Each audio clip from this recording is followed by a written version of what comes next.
விஜய் வந்துட்டு அடுத்த நாள் காலையிலேயே தாத்தாட்ட போயிட்டு, "நான் போய் காவேரி கூட்டிட்டு வந்துடுறேன். இதுக்கு மேல அவள என்னால பிரிஞ்சுட்டு இருக்க முடியாது. யாருக்காகவும் விட்டு கொடுக்கவும் முடியாது. அது ஏன் காவேரி நான் போய் கூப்பிட போறேன்னு" சொல்லிட்டு கிளம்புறாங்க. தாத்தா வந்துட்டு, "இவ்ளோ நடந்துட்டு அவ வந்து வருவா நீ நினைக்கிறியா? கண்டிப்பா வரமாட்டான்ற மாதிரி சொல்றாங்க. விஜய் வந்துட்டு, "நான் கண்டிப்பா கூப்பிட்டா வருவான்னு" சொல்லிட்டு கிளம்பி போயிடுறான். அவங்க வீட்டுக்கு முன்னாடி போய் காவேரி காவேரி சொல்லி கத்திட்டு இருக்காங்க. குமரன் வேற வந்துட்டு, "என்ன கத்திட்டு இருக்கீங்க இங்க?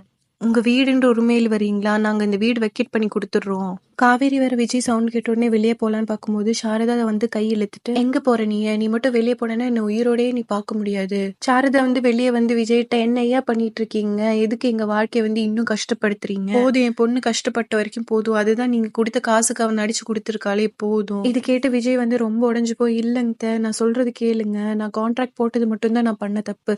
அதுக்கு சாரதா வந்து, "யாருங்க உன் அத்தை? என்ன அப்படியெல்லாம் கூப்பிடாத." தாத்தா வேற கரெக்ட் டைமுக்கு வந்துட்டு, "விஜய் வா விஜய், இதுக்குதான் நான் சொன்னேன் தேவையில்லாம காலையிலேயே பிரச்சனை உண்டாக்காத, வர மாட்டேன்னு. சரி வா நம்ம வீட்டுக்கு போய் பேசலான்ற மாதிரி கூட்டிட்டு போறாங்க." மீன்வேல் இங்க பாத்தீங்கன்னா காவேரி வந்து அழுது அழுது உடனே வந்து காவேரி வந்து ஃபெயிண்ட் ஆகி விழுந்துடுறாங்க. இது பார்த்து மொத்த ஃபேமிலியும் பயந்து போய் ஹாஸ்பிட்டல் கூட்டிட்டு போறாங்க. விஜய் வந்துட்டு காவேரியை ஹாஸ்பிட்டல் கூட்டிட்டு போறது பார்த்து பின்னாடியே கார்ல போறாங்க. அங்க போய் ஹாஸ்பிட்டல் போய் காவேரியை செக் பண்ணி பார்த்தா காவேரி பிரெக்னன்ட் தெரியுது. மொத்த ஃபேமிலி அப்படியே ஷாக் ஆகி நிக்கிறாங்க. விஜயால சந்தோஷத்தை தாங்க முடியல.